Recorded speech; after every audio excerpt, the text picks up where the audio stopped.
Welcome to my office. It's small and it's cramped. There's no windows. It can get pretty dark in here when the lights are turned off.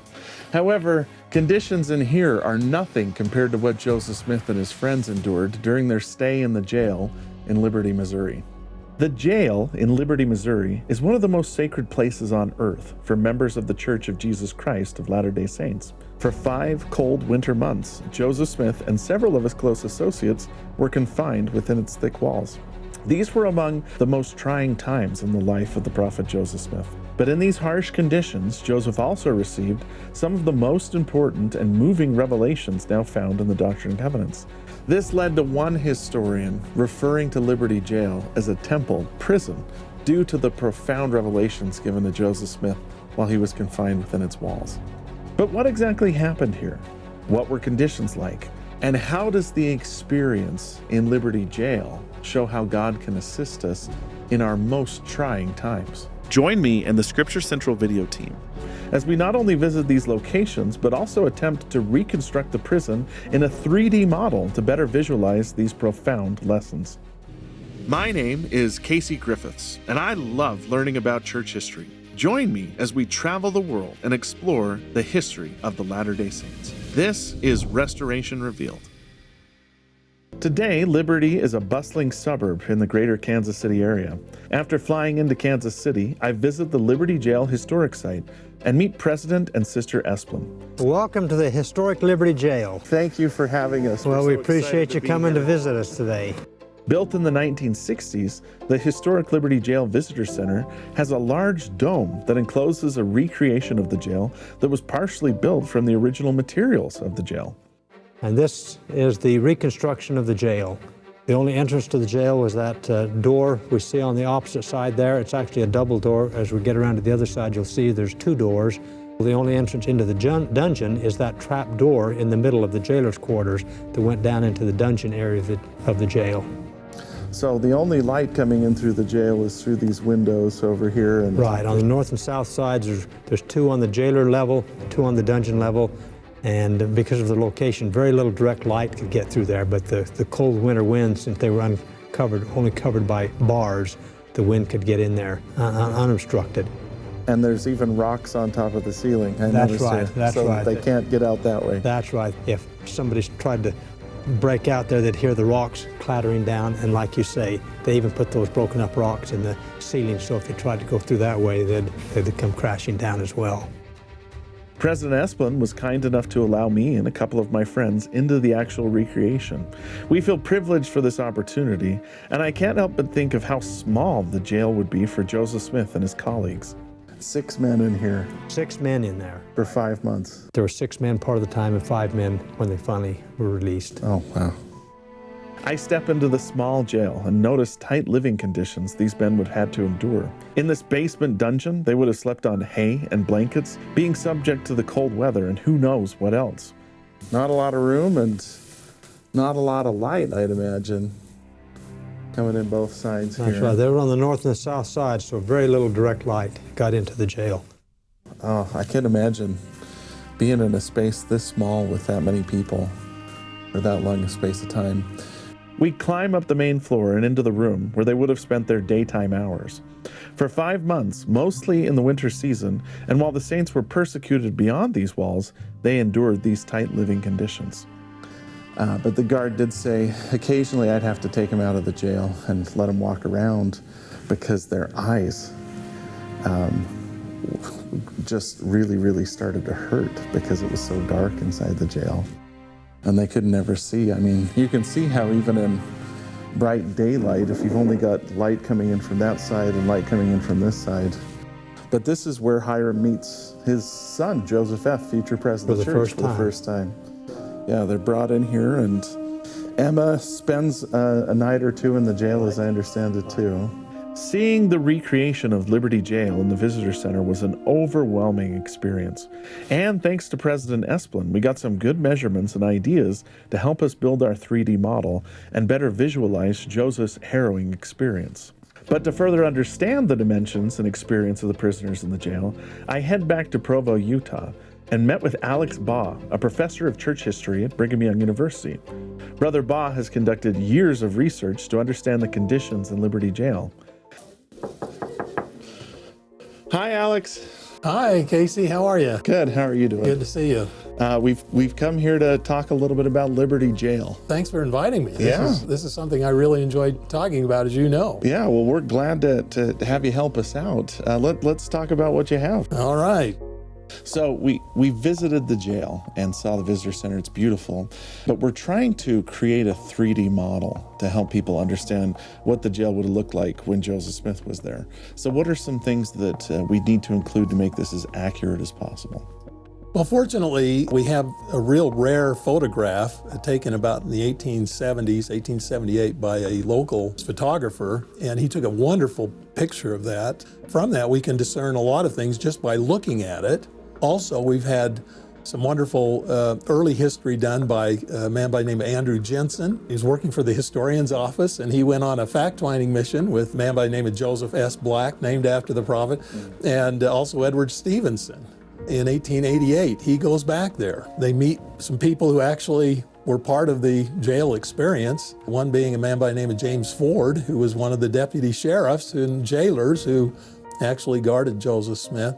And so from some of this kind of information early on, we can piece together a few more things. I think, first of all, we have to look at the overall size. And again, we have to thank Andrew Jensen.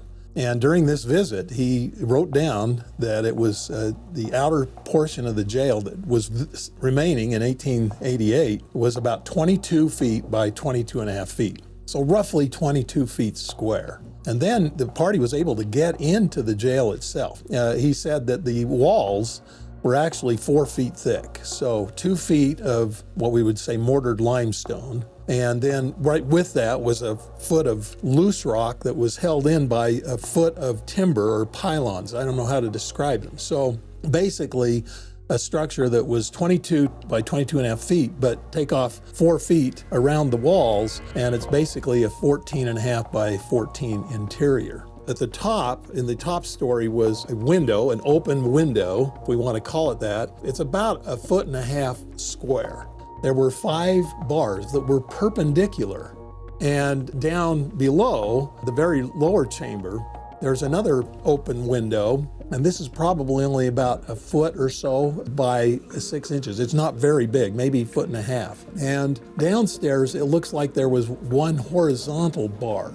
I think another important thing is that door. And you know this as well as anyone, Casey. Yeah. You actually measured that outside door, and it's almost not quite 5.5 feet by 2.5 feet. But there was an interior door as well. So you had the one on the outside, the one on the inside timber. So there was actually a double door entry.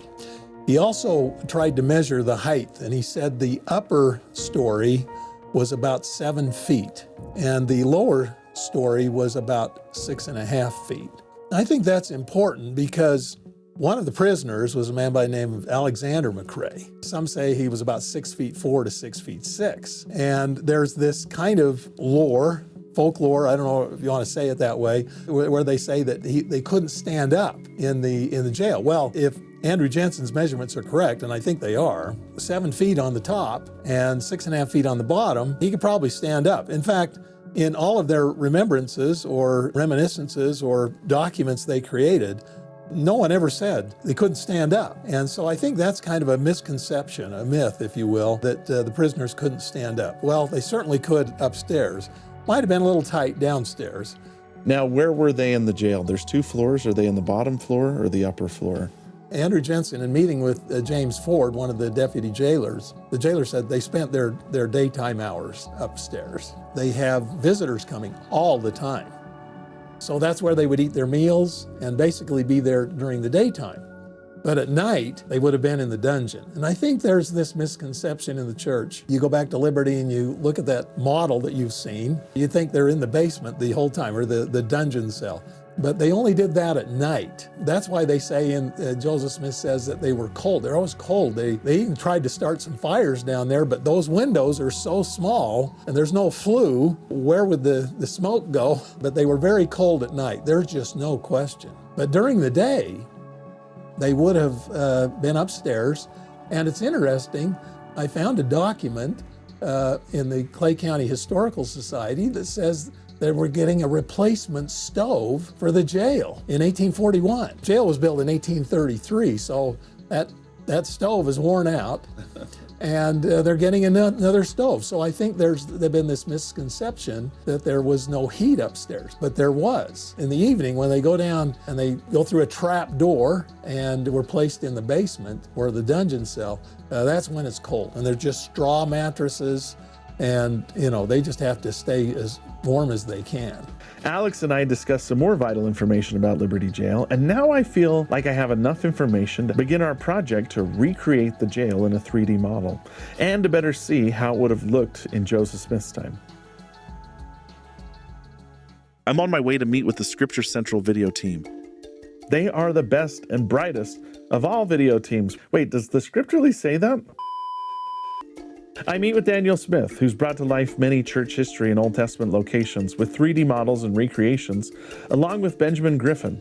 And zooming in is Elder Ducos, a talented service missionary working to create 3D models. I explain to them the things I've learned from Liberty Jail and Alex Baugh, and teach them in detail the dimensions of the building, the research involved, and how it's all connected.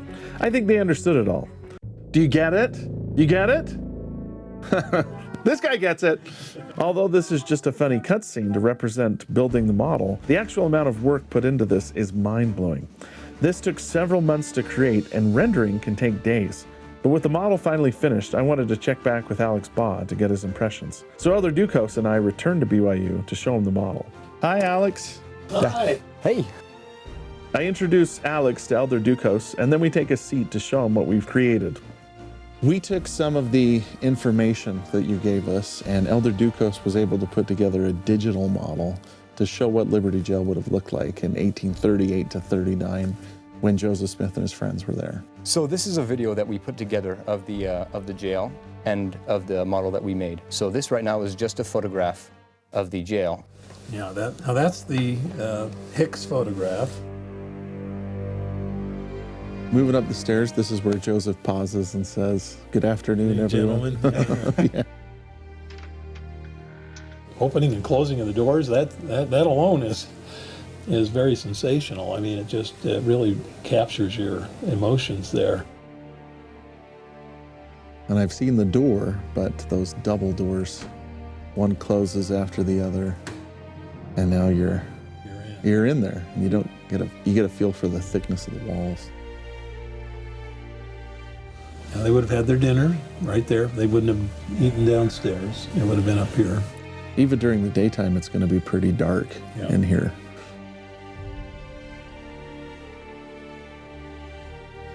And of course, the trap door probably in the center. We just don't know, but it seems the logical place for the trap door. I think that gives a real sense of feeling of enclosure, of darkness. It's impressive.